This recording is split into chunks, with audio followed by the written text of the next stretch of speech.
হ্যাঁ, আজকে আমি বসে আছি একটি মনোরম জায়গায়। এই জায়গাটি তেজপুরে অবস্থিত। তেজপুরে জাহাজঘাট বলে প্রসিদ্ধ এই জায়গাটি।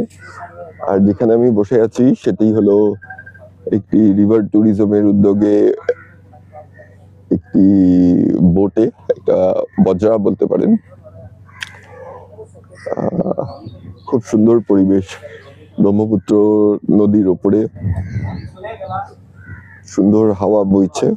তো আমার একটা রাইড নেওয়ার ইচ্ছে ছিল, কিন্তু রাইডটা বোধহয় মানুষ এখনো হয়নি। মানুষজন হলে তখন তারা নিয়ে যায়, ওই পারে নিয়ে যায়। তো আপনারা